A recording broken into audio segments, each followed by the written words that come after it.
It's my pleasure and honor to introduce tonight's speaker, Dr. Barbara Taylor.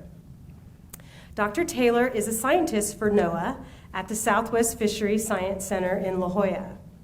She earned her PhD at the University of California, San Diego, and has been researching marine mammals for over 30 years. She now leads the Marine Mammal Genetics Program for NOAA Fisheries and also specializes in estimating risk of extinction and has worked with some of the most endangered species. She actively participates in the IUCN Cetacean Specialist Group and is chair of the Marine Mammal Society's Conservation Committee.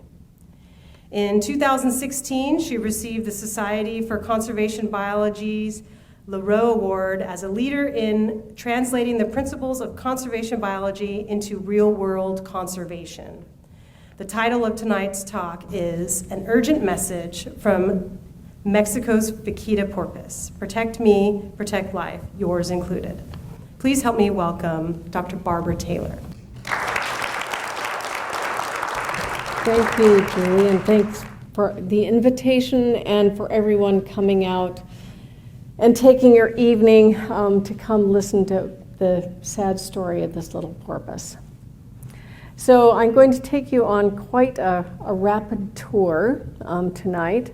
I'm going to start out talking about a little bit of marine mammal conservation history and how various recipes have been created for conservation success in the past.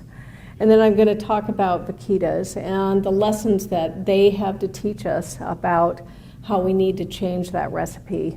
And I'll circle back and talk a little bit about what terrestrial species can teach us that we, I think, need to adopt into conserving marine species. And finally, end with opportunities for changing how we do conservation. So way back last century, when I first started into marine mammal research, there was literally the seas were red with the blood of marine mammals. And we were all very aware of what was going on with industrial whaling. And what you see here is the sequential depletion of all of the great whales from the world's ocean. In the Antarctic, there were over 2 million that were killed. In the North Pacific, there were over 200,000 whales killed. And it was one of the reasons that the Marine Mammal Protection Act was passed, actually, in the year that I graduated from high school in 1972. And that was followed by the Endangered Species Act. And those have had a tremendous influence on my career, and I think they're still really amazing laws.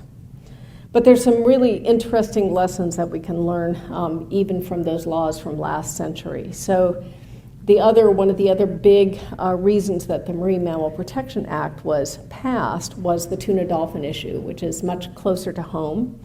And in that same year that the Marine Mammal Protection Act was passed, there were over 350,000 dolphins that were killed in that year alone in the tuna industry. And I think a lot of people forget how devastating this was. And it's really one of the reasons why a lot of marine mammal research was started, was to struggle with this conservation issue. So when the law was passed, Congress naively thought that the problem could be solved overnight. And part of the act basically said you have to say how many dolphins it's okay to kill in a single year. And they gave a permit to kill between 50 and 110,000 dolphins a year. And the environmental organizations that pushed through the Marine Mammal Protection Act immediately sued the federal government. And Judge Ritchie made this decision, which was really a remarkable decision because essentially he did what in legal terms is called reversing the burden of proof. You had to show that what you were doing did no harm before you could do it. And that was really an important thing. And so there was a tremendous amount of research that went into working with the fishermen in the tuna industry to come up with ways that they could surround the dolphins and capture the tuna, encircle the dolphins, capture the tuna without killing the dolphins. And you can see, if I can get this to work, that there was this tremendous drop in the number of dolphins killed. However, I mean, it's another big lesson: beware of unintended consequences. It was still less expensive to go out and not use all of these back-down nets and procedures that they came up with to not kill dolphins. And so the fishing boats changed their flag. And so basically the U.S. fishing fleet disappeared, and it became a foreign-flagged fleet. And you can see that when that happened, the number of dolphins started to go up. So a fellow named Sam Labuddy went out undercover on one of the tuna vessels and recorded these dolphins being pulled live out of the water up into the fishing blocks and being killed in the very gruesome way. And it went on the national news, and this was back in the day when there were 3 television stations. So it got a huge amount of play and a huge amount of public outcry. And it was in fact the tuna industry that stepped up, and they said, we're not going to sell tuna that is responsible for killing dolphins, and they made up the dolphin safe label. And it was only after that it was adopted into law. So it was really a market-driven change, conservation change, which is also a very important lesson. So from the time that the law was passed until basically the levels were really substantially reduced in terms of the number of deaths of dolphins, there were over 2 million dolphins that died. And that's a really important conservation lesson. It just takes a long time, even if you know what the problem is and you have some pretty good solutions to get around that problem. And it's not to say that it wasn't important. I mean, if that law hadn't been passed, there would have been many more millions of dolphins that were killed. But just to give some realistic perspective on how long it takes to make these changes. I had another really important thing that happened early in my career, and that is I went to work on bowhead whales. That's me in my 20s. I lived over a year of my life out in the sea ice working with the Eskimos to try to estimate the number of bowhead whales. And at the time, we thought that they were critically endangered, and the Eskimos had been whaling them for many thousands of years. The reason that they were endangered was actually due to Yankee whaling that nearly wiped the species out in the late 1800s. So there was a huge controversy about the U.S. going to the International Whaling Commission and allowing Eskimos to kill this endangered species. So we worked together, the scientists and the whalers, and it's just been a tremendous success story. Here's an animal that lives to be over 100 years old, and since I was out there, almost all the whales that are swimming in the waters today in the Arctic have been born since I was there. They've come back, and just with the cooperation of the whalers, it's been a tremendous success story of a recovery of a species. So it can be done, but of course, the whalers had a really strong interest in not driving their species extinct. I mean, it's a big part of their livelihood and a big part of their culture.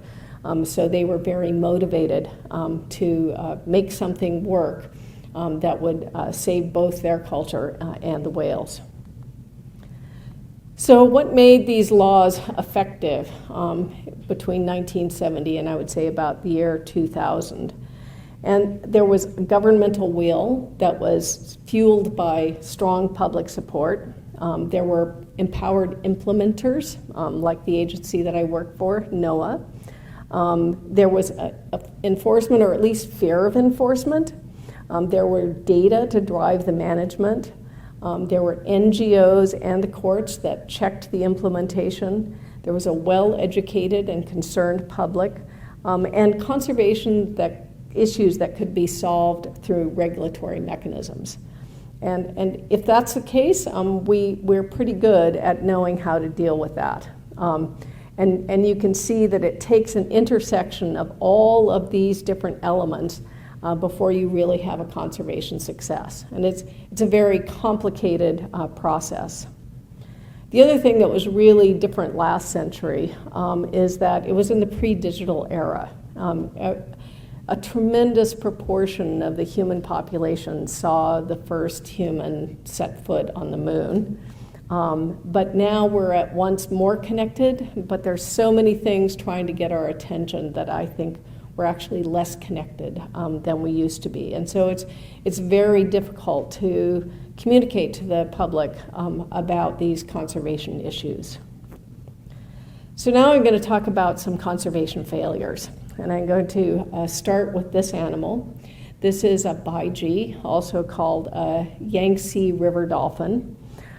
This particular individual was entangled in those hooks that you see there, called rolling hooks, and the fishermen turned this young baiji in, and it lived for 22 years in captivity. And most of what we know actually comes from this single individual. And they knew that the population was collapsing. It was the most critically endangered marine mammal in the world. And there was a long laundry list of reasons why this species was losing ground that included increases in shipping, there could be collisions or noise problems, there could be issues with pollution, but by far the biggest issue was fishing gear. And it was on these small mom and pop type operations that you see here, people just putting food on the table and accidentally killing these animals in rolling hooks and gill nets. And that was not getting any better. So I was part of a survey that went out in 2006 to try to find the very last of the baiji and be able to take them into these semi-natural reserves. So there are these oxbow lakes that are along the Yangtze River. They'd already introduced some freshwater porpoises in there, and they were doing very well. So we were going to go out and try to get the last of the baiji. And, you know, it was quite an education. It's a pretty brutal environment if you're a wild animal. We had 2 vessels. We spent 39 days. We did over 3,000 miles using both visual and acoustic methods. We covered the whole range of the species 4 different times. And unfortunately, we did not see or hear a single baiji. And we had to conclude that this was the first extinction of a marine mammal by the hand of humans. And it's a pretty devastating thing to lose a species that had been here for 35 million years. So when I came back, I'd already been working on Vaquita for many years, and my colleague and I, Lorenzo Rojas Bracho, were reinvigorated in we have to not let this happen to Vaquita. So let me tell you a little bit about this species. So it's a porpoise, and the skull that you see there was what was used to describe the species, and it was only described in 1958. And it lives in that tiny little dot up there in the very northern Gulf of California. So it has a naturally small distribution and a naturally small population size that fits in that little area. And so it's naturally vulnerable. And if that weren't bad enough, it's in super productive waters. So it's right where fishermen are going to want to make a living. So Lorenzo and I wrote a paper very early on, and we looked at what were the threats to this species. And we looked at a whole the laundry list for vaquitas, and we found that pollutants were not a threat. They actually had and still have the cleanest blubber of any marine mammal in the world. That inbreeding depression didn't seem to be a problem. They have low genetic diversity, but they had lots of healthy calves, and we don't see any signs that they're having any issues with reproducing. There was a real question about whether the lack of freshwater flow from the Colorado River was an issue, and that's been something that keeps coming up will never go away. But we've actually done examinations of over 60 vaquitas, and none of them have been skinny. I mean, they're all fat, healthy-looking animals. The only problem is they died in gillnets. And so that was the last threat that we examined, is the death in gillnets. And it had been a concern right from the very earliest times that people started looking. It's like, wow, you know, nobody even knew that these porpoises were here. They're naturally rare, and we're finding them dead with gillnet marks on them. Can they sustain this? And so we were very interested in whether the fishery, which occurs in about 1,000 pongas, and pongas are those small boats that you see there, the local small type fishing.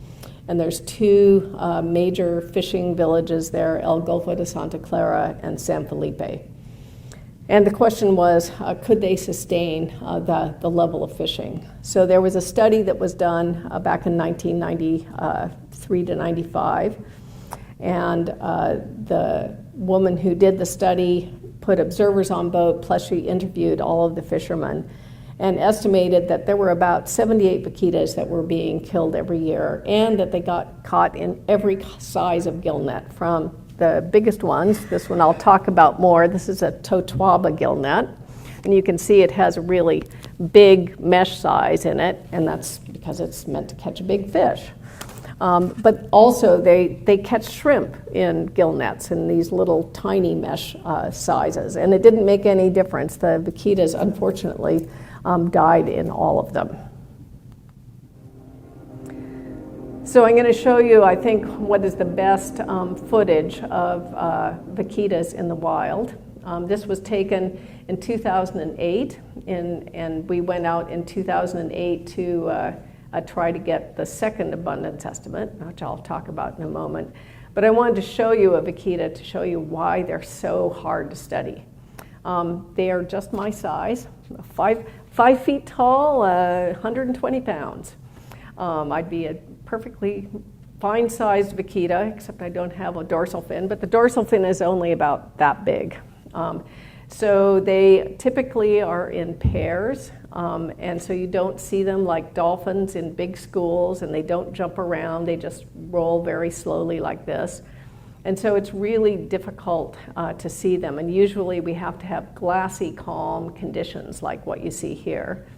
And if that weren't bad enough, they also are very shy. So if there's any engine noise, vessel noise, they move away, and it makes them very difficult to see.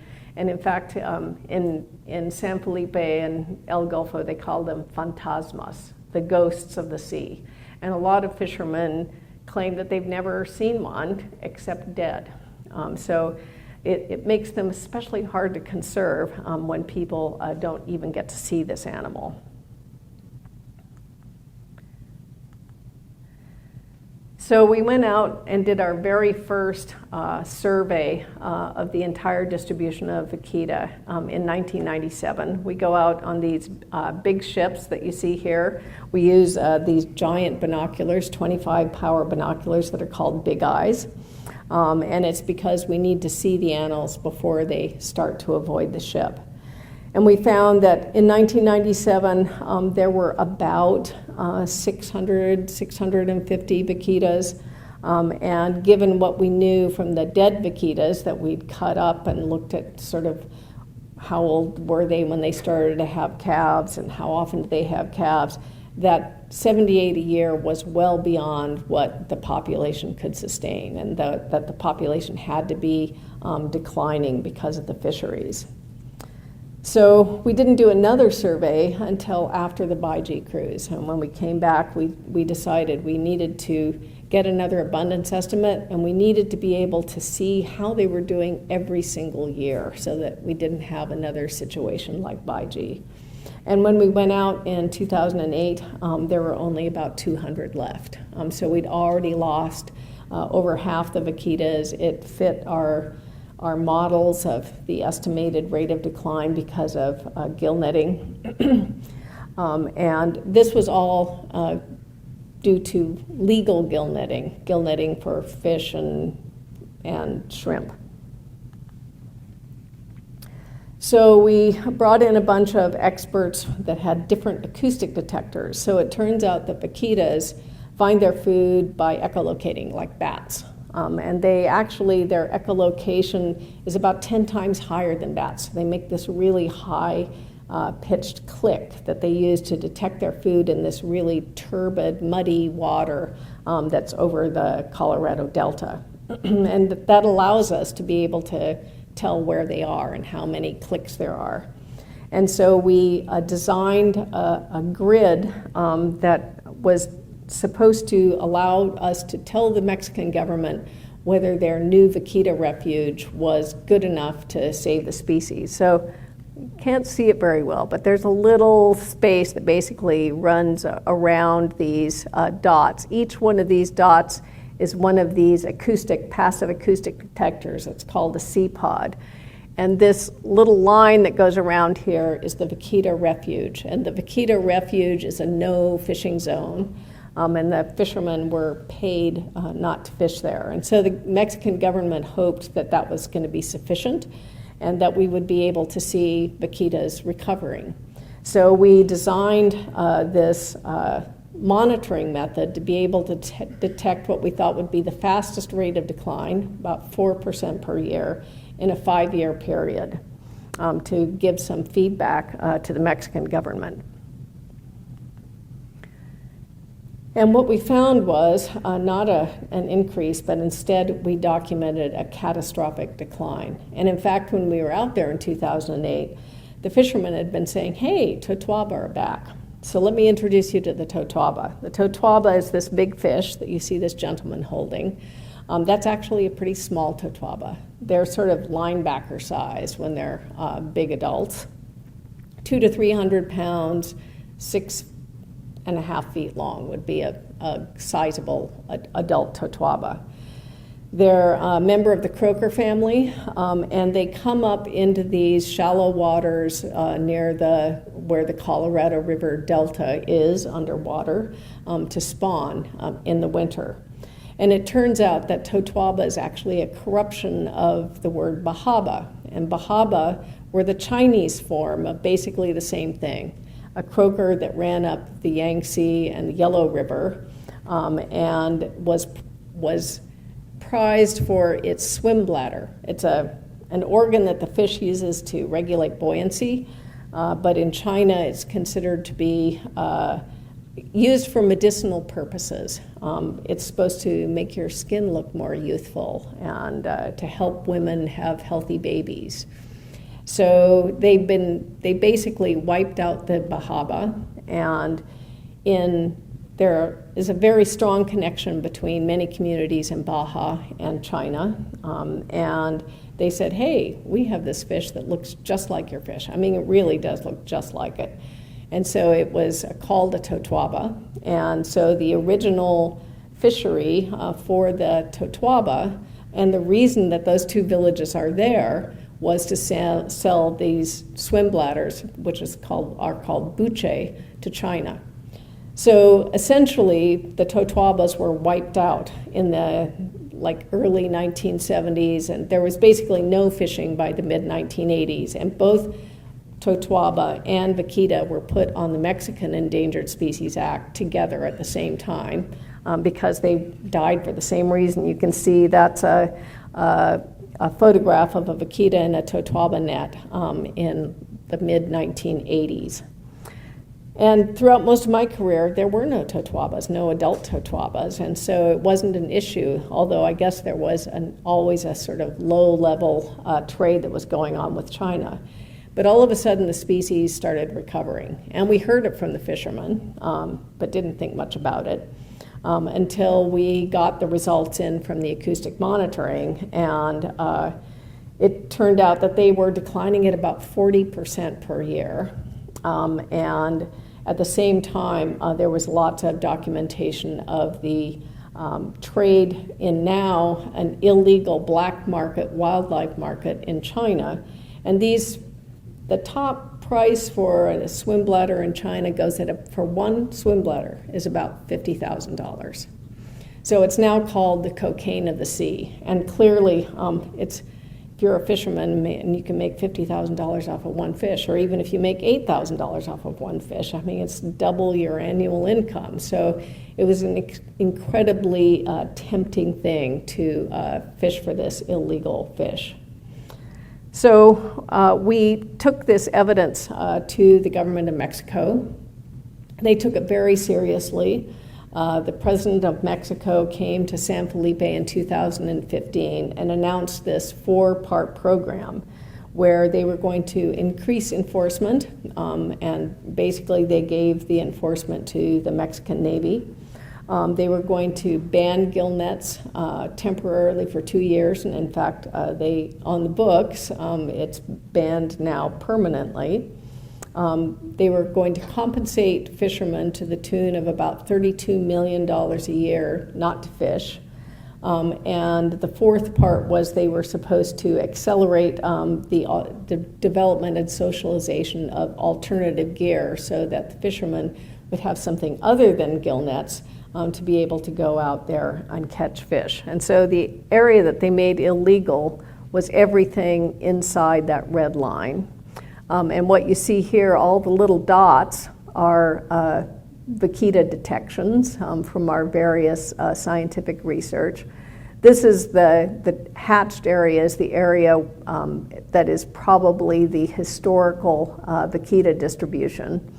And that blue thing is a much better picture of the Vaquita refuge. And there you can see San Felipe and El Golfo de Santa Clara and what used to be the Colorado River. They also asked us to go out and do another full abundance survey, which we did, and we found only 60 vaquitas in 2015. So from the time that we first started estimating abundance to that point, there had been a 92% decline in the species. But we saw some hopeful signs, or what we thought were hopeful signs.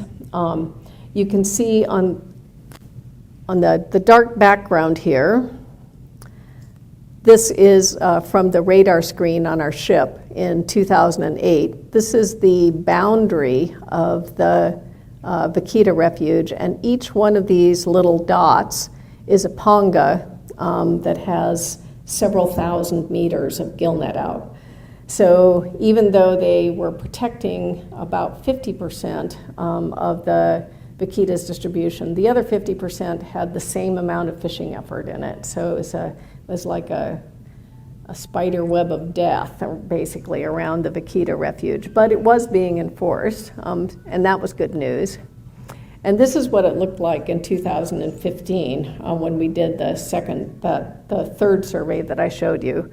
And you can see in the radar screen down here, these are actually shrimp trawlers, and there's no fishing effort. We didn't see any gillnets, so we were really excited that this was finally, going to give them a chance. But when we do our surveys, it's usually September, October, and the totuaba don't start spawning until December. So this is what we saw during totuaba season. The Sea Shepherd has a campaign that they call Operation Milagro, or Operation Miracle, to try to save vaquitas. And they have been out there since 2015 working collaboratively with the Mexican government and the Mexican Navy to pull the illegal nets out of the vaquita's habitat and destroy them. And so this is what we saw when we were out there, and it gave me an entirely different perspective. That's a totuaba net, and you can see it down in the lower right in that circle. It's not a very big net when it's all massed up in one place, and so it's pretty easy to smuggle it out there at night, and almost all the fishing is at night. But even more devastating was they're anchored to the bottom with that anchor. I mean, it's an anchor this big, So it was really clear that what was happening is they put the totuaba net down. They know where it is using a GPS. There's no surface markers, and they leave it out there for the entire spawning season. So it's like all of these nets are out there as, you know, vaquita death traps from December until May. And they just go and pull the totoaba out and then drop the net back down. So that's why we were seeing a 40% decline. So I'll show you, this is a video from the first season of sea shepherd out there.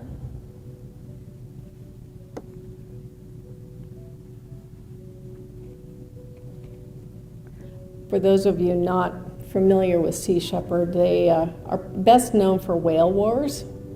Now, most of the work that they do is done in collaboration with various governments in their domestic waters. And so they've been real champions of finding illegal fishing and removing illegal fishing nets. They're real heroes.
So that was their first season, the 42 nets. The next season they had over 400 nets and 3 vessels out there, including another vessel by another group in Mexico called Museo de Ballena.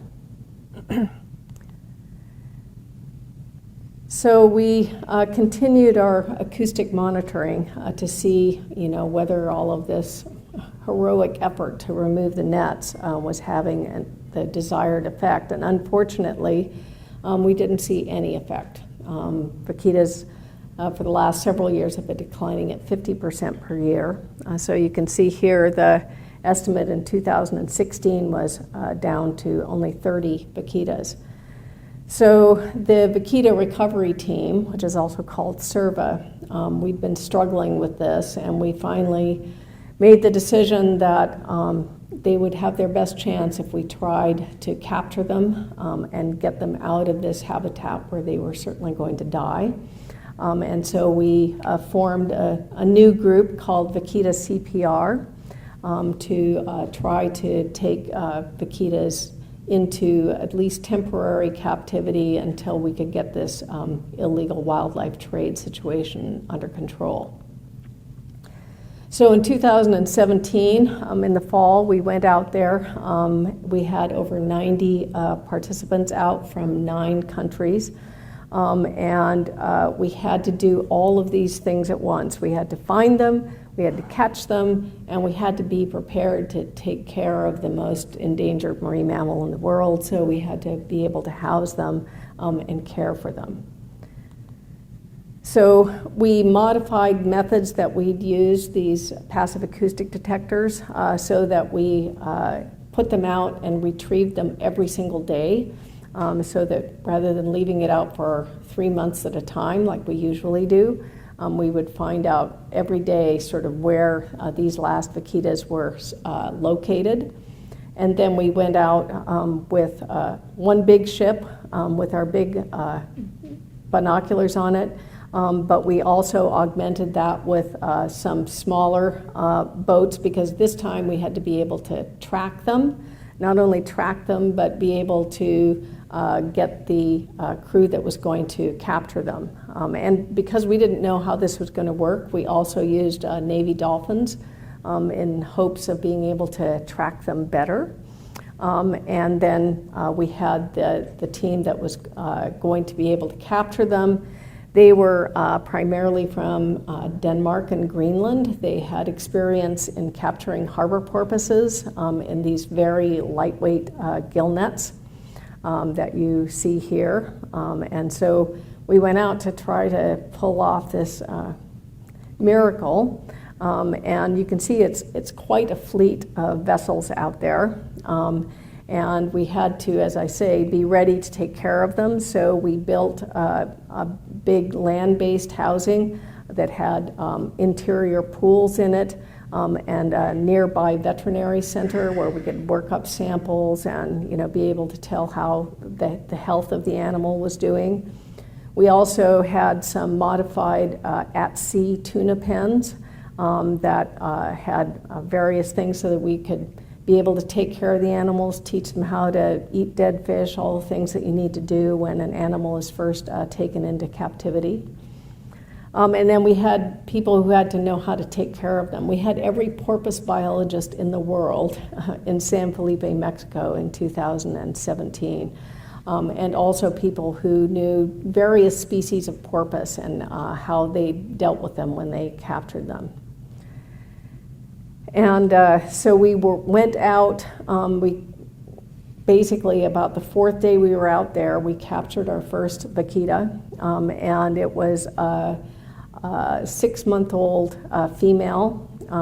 That's just about the age of weaning. There was quite a discussion about, should they just release this young animal, but the veterinarian said sometimes the young animals are actually more flexible, so we should give it a try. So they took her first into the land-based pool and then out to the sea pen. She didn't respond well to either one, and the decision was to release her.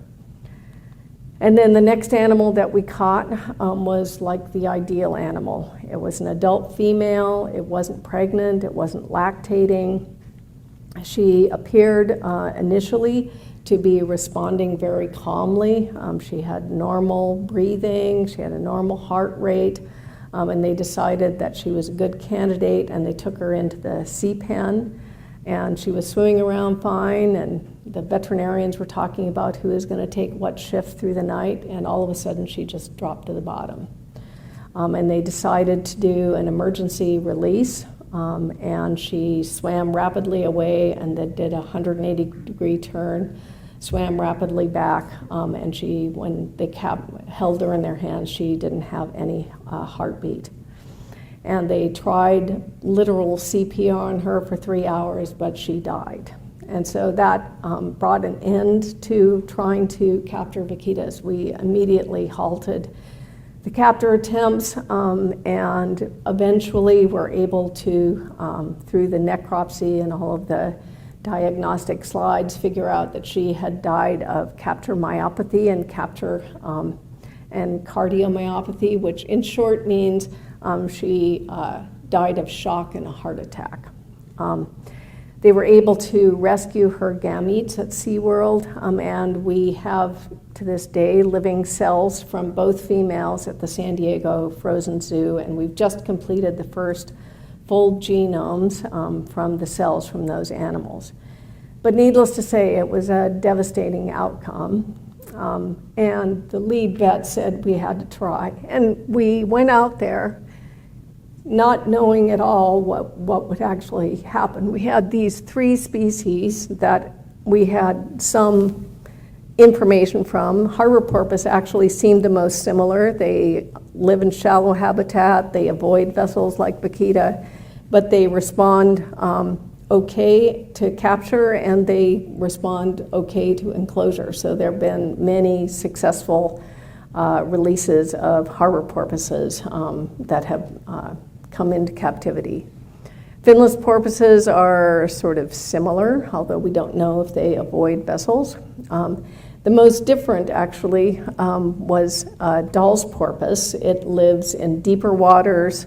It's very vessel-friendly. They come over and ride the bow. But when you try to capture them, they immediately go into shock, and so they're very prone to stress. And we found out that Vaquitas were, much more like Dahl's porpoise, much to our surprise, and of course it was very unfortunate. And I should add that this capture myopathy is incredibly common for wild animals. I mean, almost all the animals that you've seen in zoos, they've figured out how to deal with that, and they've had some deaths along the way. So if they capture giraffes or any of those animals, they know what kind of drugs they can give them so that they don't die of stress. But they have to learn by doing. And the problem that we had, of course, is that we were down to the last few tens of animals. And the vets made the decision that they just couldn't in good conscience go out and do it again because they didn't know that they would have a better outcome the next time. So the recovery team had to meet and decide now what do we do? And we knew that there was this really dangerous area of overlap. So these dark circles are acoustic detectors that had detected Vaquitas, and these red circles are areas, are places where active totwaba nets have been pulled up. And you can see that there's an area where you have both high totwaba and high numbers of Vaquitas. And so we asked the Mexican government and the Navy to focus their efforts on both removing gear and doing enforcement in that area. So then I went out the next totwaba season, and this is what was happening. It was 3 vessels, the Museo de Ballenas vessel, 2 Sea Shepherd vessels. These are nets, bags of net that are being taken away by a company called Parley that turns them into very expensive tennis shoes. And these are the anchors from 7 days. I mean, it was just, and that season they pulled out 400 active nets. So clearly the enforcement was not working. And you can see the full number of nets that were taken out that year. And indeed, when we went out and did the acoustic monitoring, we'd lost another 50% of the Vaquitas. And here's one, an adult female that Sea Shepherd found. So it's important to try to learn lessons from these grim events.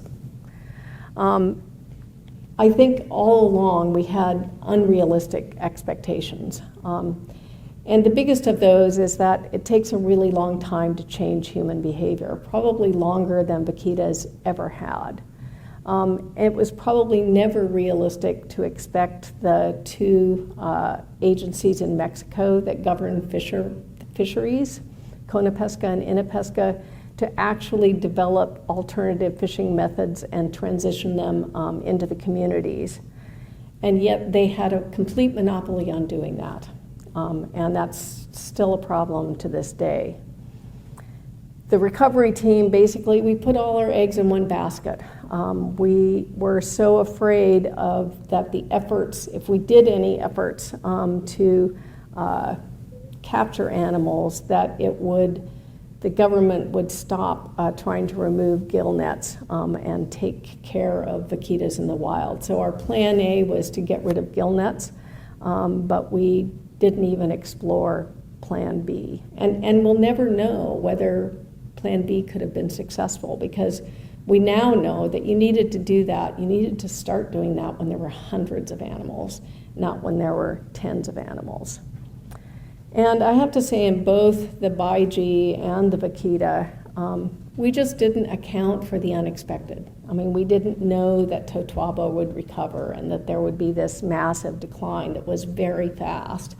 And yet, it's happened in both cases. And I think it's something that you have to expect and not be surprised by. So I've now become a believer in cultivating pragmatic optimism. I mean, in conservation, if you lose optimism, it's a self-fulfilling prophecy. If I ever went to the government of Mexico and said, there's no hope for vaquitas, then, well, why would they try to carry through what would be an expensive and politically costly exercise to try to save these species? And yet excessive optimism is also risky. I mean, your actions may not be strong enough, and you might have insufficient conservation options that are already ready. So we've spent a lot of time thinking about what should conservationists of small cetaceans that are constrained to live adjacent to humans be prepared for. How can we be better prepared? And the two threats that we don't routinely identify when we're writing up action plans, but I think are super important, are poverty and corruption. Gill netting and habitat assessments, gill netting and habitat alteration and destruction are most difficult to solve when people are poor. And the actions to change human behavior are difficult to implement if corruption is an issue. So those are really serious issues that we didn't deal with, and yet you really need to take those into account. So last December, we had a follow-on meeting after the Vaquita CPR effort failed to talk about the next species that are critically endangered. And here you see a group of them. The four that are together there are all humpback dolphins, 4 different species of humpback dolphins. They live in mangroves, very coastal waters, never go into deep water, so they're right up in basically overlapping with human habitat. Of course, all of the river dolphins are next to large populations. And then there's several other species that, again, live in shallow water, and mainly in coastal South America, coastal Africa, and Asia. So I started looking at these, the poverty and corruption question, to see whether there were places that would be different than vaquitas. And this is a multidimensional poverty index, and I'm not going to get into depth about it, but basically red is bad, and green is pretty bad. And there's actually an index, and I'll show you the actual numbers for a couple of species in a moment. And then there's a similar thing, there's a corruption perceptions index, and again, red is bad. And I decided to just look at those for those species that we were thinking about. So the corruption scale, I sort of reversed it so it made a little bit more sense, so that 0 is no corruption and 100 is maximum corruption. And here you can see Denmark has a corruption score of 10, Mexico 70, and Somalia 90. It had the worst corruption score. So just as an example, here's Vaquita, and you can see they have a poverty index of 2, which is, relatively good compared to most of the other species, and a corruption index of 70. If we look at the Atlantic humpback dolphin, which lives in these countries along the west coast of Africa, you can see that the poverty index is roughly 55. So basically, food security is a major issue in these areas. And of course, gillnets are a pretty darn good way to put food on the table.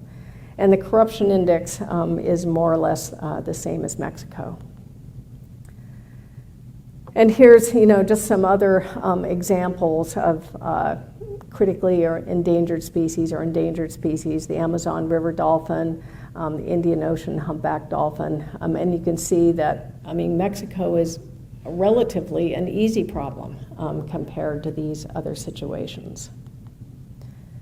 So we have to ask ourselves, is there any reason to believe that we can change human behavior faster for any of these species threatened by gill netting than we could for Vaquita?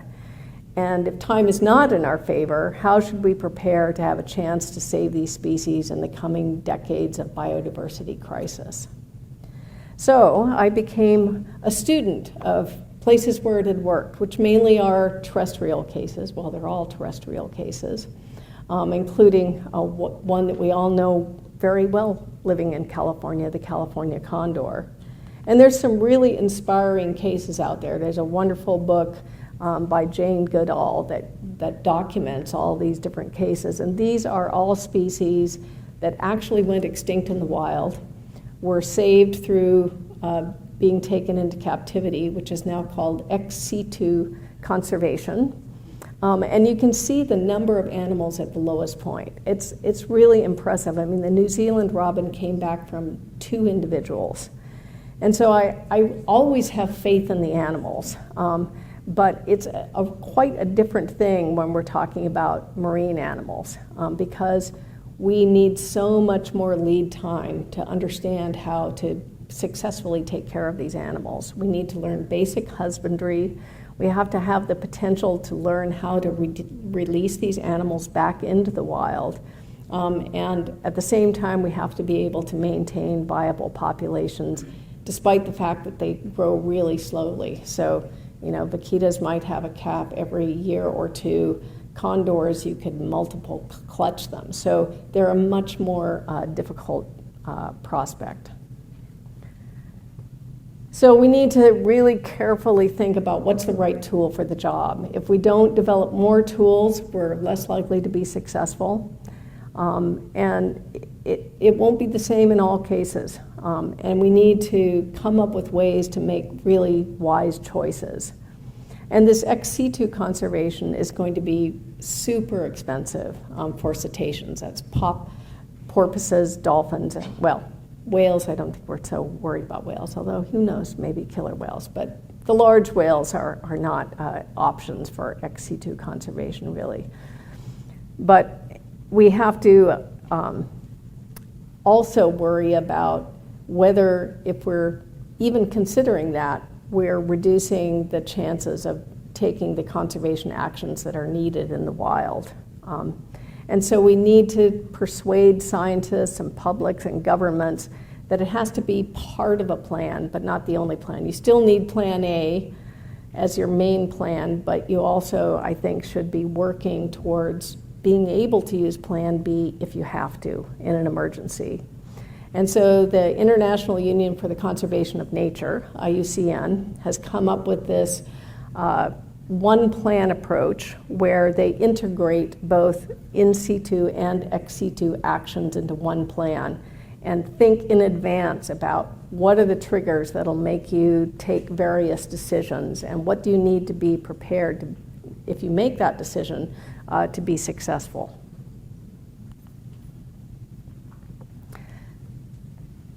And of course, part of being a pragmatic optimist is conveying faith in the resilience of the animals if you give them a decent chance. I still have faith that if you stopped killing vaquitas, they would recover just fine. And that's something that you just have to keep saying to the new governments over and over again, because a lot of people would rather just have them go away. However, you have to, also be honest about right now, the chances are not decent for these animals. And we have to be really practical about how the clock is ticking very quickly, and you have to have plans that allow for change in human activities to take longer than the animals have. And I think that's true for all of these species as I see it right now. So we have to be practical about how long it takes to really be able to have a plan B that would really work. And you can't wait until the last minute. Okay, I'm going to try to conclude with something that's a little bit more uplifting. We went out last September and we wanted to document how the animals were doing and whether they were having calves and so forth. And what we found was at one time from our vessel we could see at least 8 of them with 2 healthy calves. But the really exciting thing was this is the first vaquita that was ever captured, that calf. And this is her mother. And you can see she has this funny-looking dorsal fin that is actually scarred by being entangled in a gillnet, which she got out of, which is also good news. And when we went out last September, she had a brand new calf with her, which is the first time that anyone had documented that they could have a calf every year. So their reproductive rate is basically twice what we thought it could be. So that was very good news. And plus seeing every single animal being fat and having calves was also really good news. So we really felt that if you went out and the vaquitas are right now, they're all staying in one really small area together, that you could just guard them, just put the Navy out there and guard these last vaquitas and sea shepherd, and keep them safe and try to keep the illegal activities away from these last vaquitas. Unfortunately, that did not happen.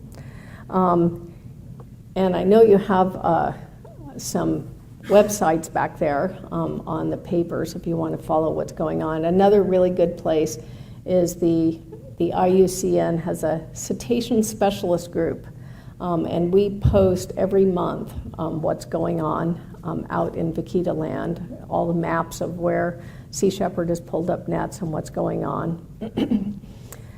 And things have actually gotten worse, not better. So Mexico elected a new government, and the new government made the decision to cancel compensation to the fishermen.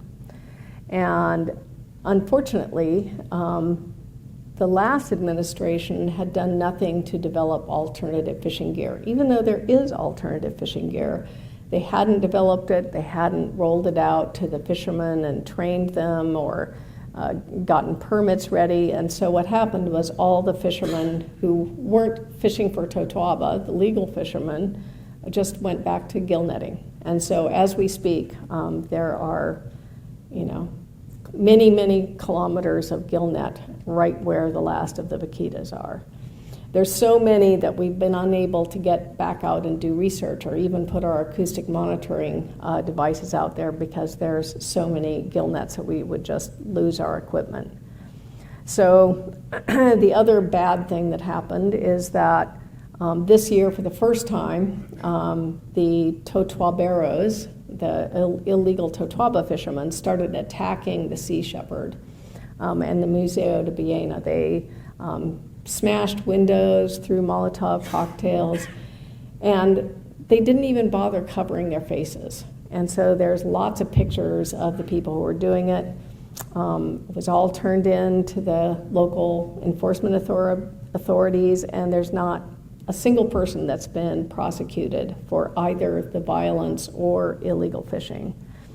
So that's all really pretty horrible news. And we just published our most recent estimate, which said that there are fewer than 22 vaquitas probably more like about 10 vaquitas that remained last September before this last horrible season.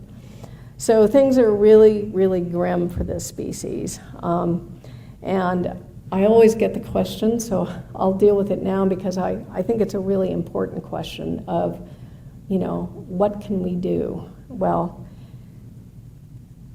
I think right now about the only thing that you can do for vaquitas is, contribute to the people who are pulling out nets.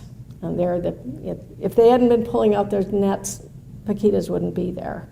So that's an important thing. But I think another even more important thing is to recognize that all of the species that I told you about, they're all being driven to extinction by gillnets. Gillnetting is by far the largest threat to marine mammals. There's over 300,000 dolphins killed a year, and that's no doubt a very large underestimate because it doesn't count any of the small type fishing like the pongas that you saw for vaquitas.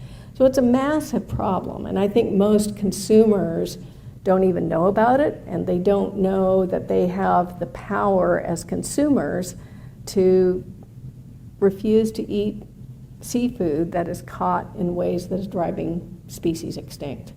And there are other ways to catch fish. They're just more expensive.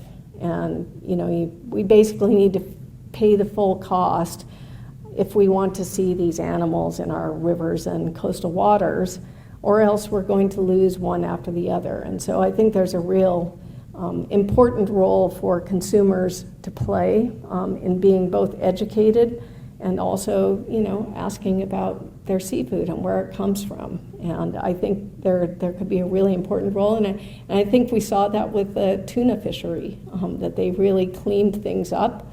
It can be done, and it's a hard thing to do, but it is something that every single person has the power to do. So with that, I will be happy to take any of your questions.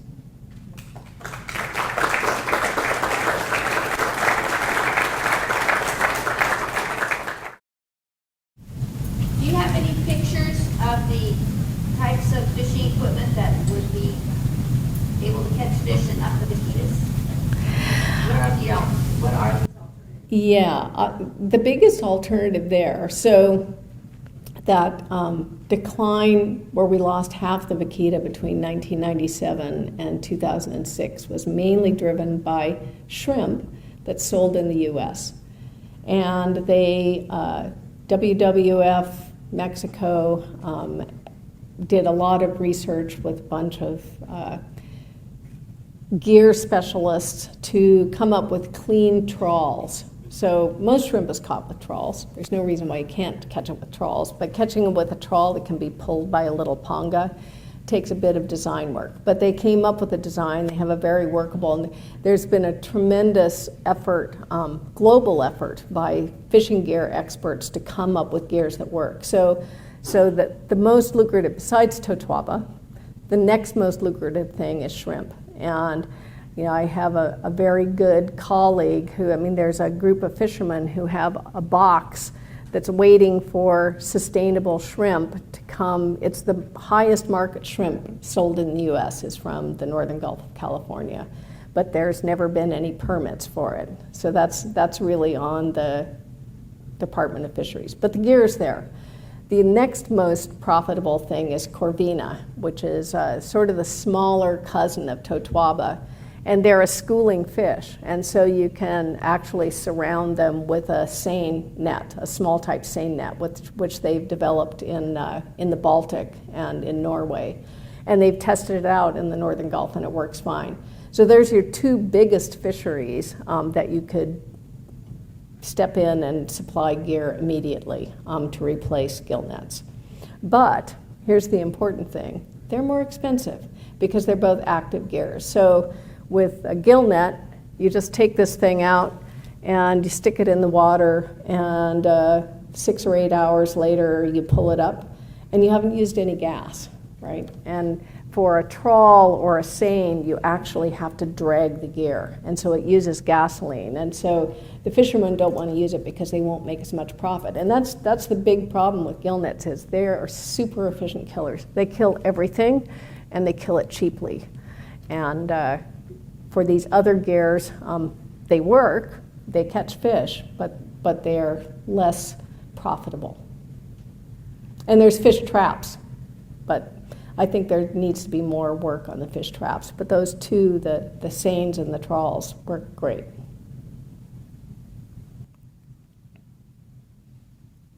I've never seen a gillnet in the water. How does the gillnet work that it catches everything?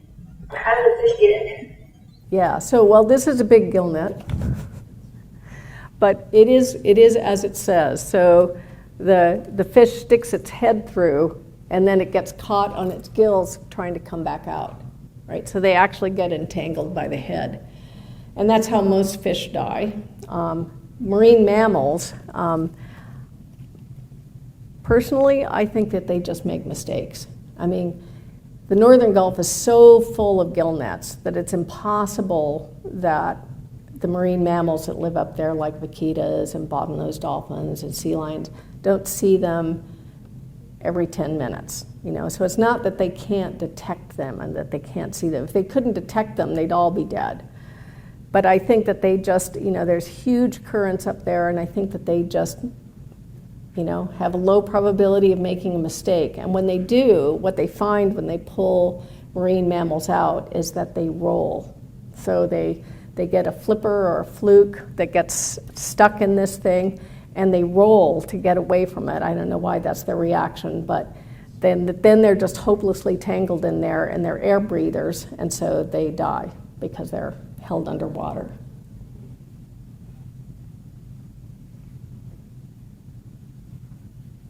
Since you couldn't stop the Mexican fishermen from catching the totoaba, did you try to do something with the Chinese government to stop them from, either cracking down on the illegal market, or maybe try to educate the customers of the swim bladder to make them understand what they are doing with their purchase? Yeah, so there actually is more success stories on that side than on the Mexican side. So initially, China's response was, it's not our problem. And of course, illegal wildlife trade in China is a huge issue. And this was just really low down on, their level of things to care about when they had elephants and tigers and everything else. And these swim bladders, they get sold with they have lots of different kinds of dried swim bladders in these markets. And so they can be sort of snuck in pretty easily. And there was a couple of really wonderful wildlife investigation organizations that did some really good exposés where, you could go online and buy totoaba swim bladders, which was pretty outrageous. And so they were the first marine fish that was listed under CITES, which is the Convention for the International Trade of Endangered Species. And so it's completely illegal for those to be traded and sold in China. And once this was sort of brought up several times at CITES, and there were some meetings between, and by the way, most of them are trafficked through the U.S. There was meetings between the U.S., Mexico, and China. And China's had a couple of big crackdowns in the last year, including one just a couple of days ago. And they put people in prison. And it actually, the price for totoaba dropped once that happened. Another really interesting thing, just as a freaky aside on the illegal wildlife trade, is that totoabas clearly were recovered in maybe 2010. They're not actually showing any sign even now of being depleted. So the big fish that they're pulling out in the nets on the Sea Shepherd vessels since 2011, the sizes of the fish are the same as they were then, and they've been pulling out thousands, So it's not helpful to have them listed as critically endangered on the IUCN red list. And in fact, the price went up because people are hoarding them. Like, they're worth more than gold. So people buy them and they put them in a safe, waiting for the species to go extinct so that they'll be worth even more money. So it's this sort of twisted logic of, dealing with endangered species. But it still has to be stopped eventually at on the Mexican end. I mean, if they're getting all the way to China, all the harm to vaquitas already happened. I mean, it's a good thing that that's happening, but we're just not seeing it slow down. Even though the price has dropped, we're not seeing it slow down the number of illegal nets that are going in the water off San Felipe and El Golfo. So it's a positive thing, but it's not there yet. And just not having the enforcement in Mexico. No one has gone to prison for all of these activities, and and as I say, they just don't even try to hide it.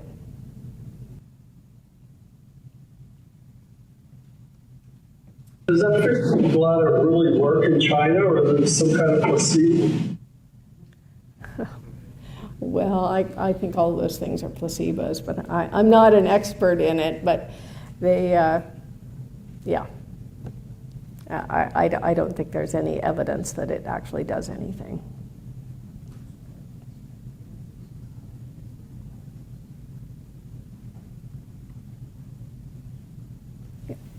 In your opinion, do you think that the extinction of the vaquita might actually help us in the sense that we could take that next step into saving the rest of those endangered species? Well, you have to hope that there are some good lessons out of it. I don't know. At least people are starting to know what they are, but whether or not you can get people to change their behavior, that's the really important thing. And yeah, it takes some time. I don't know, it'll be interesting. If you'd asked me 10 years ago whether I would be going out and preaching the wonders of taking cetaceans into captivity, I would have laughed at you, But now I'm sort of seeing the alternative. And even though I don't think it's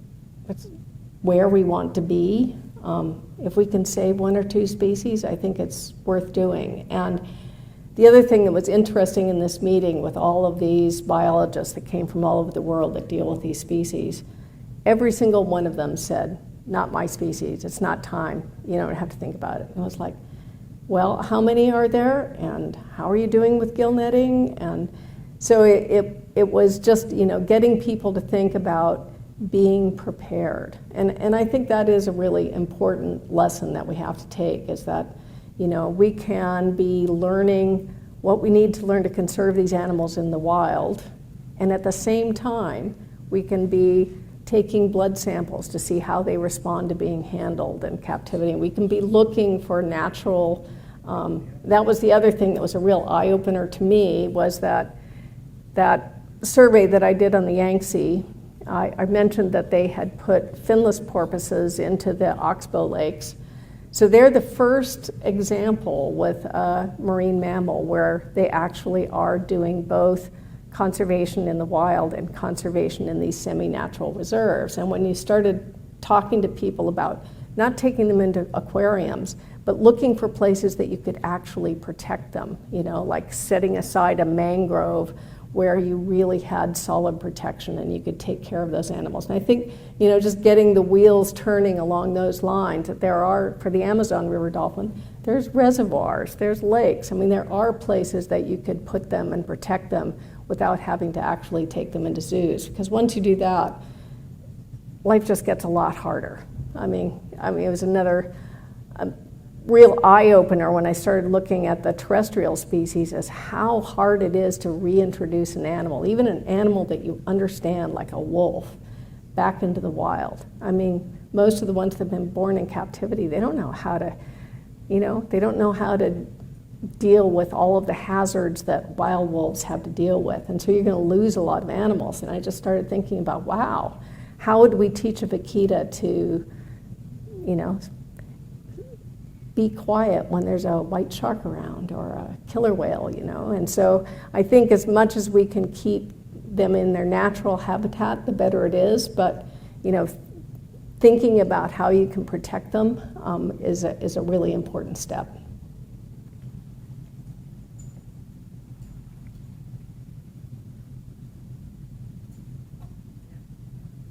Sorry. Don't you think that one of the larger problems is that people don't understand why the extinction of the vaquita matters, or why the extinction of the butterfly matters, or why the extinction of this or that or the other thing matters, or why deforestation matters?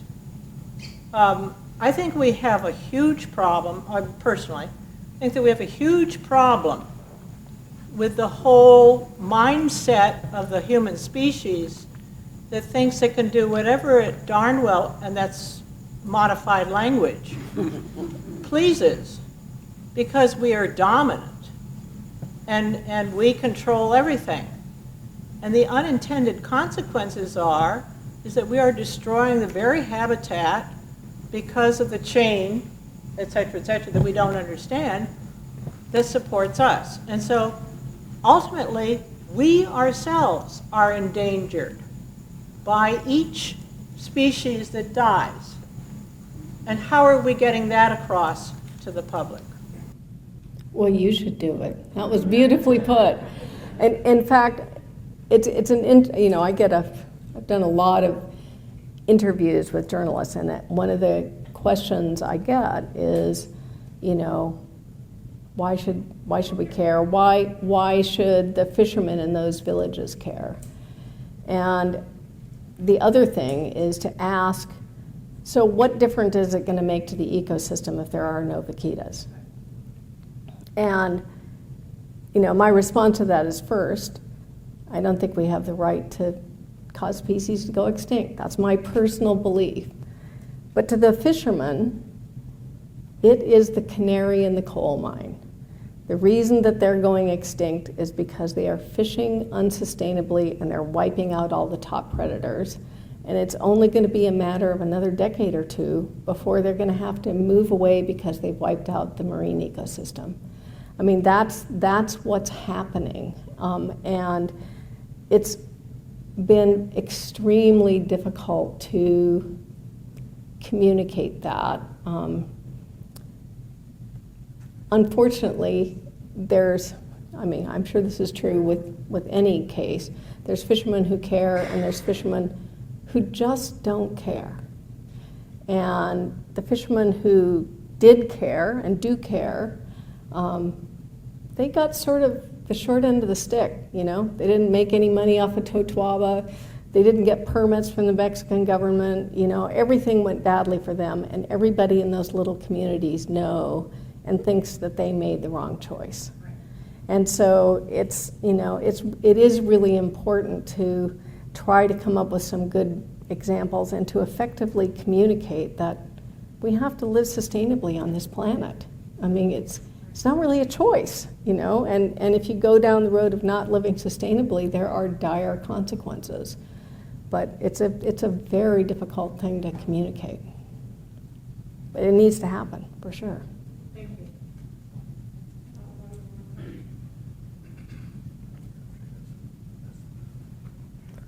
I can't see anyone in that zone, so you'll just have to call. We could end it on that note. That was a good note. Well, thank you again, Barbara. That was fantastic. We have a little gift for you.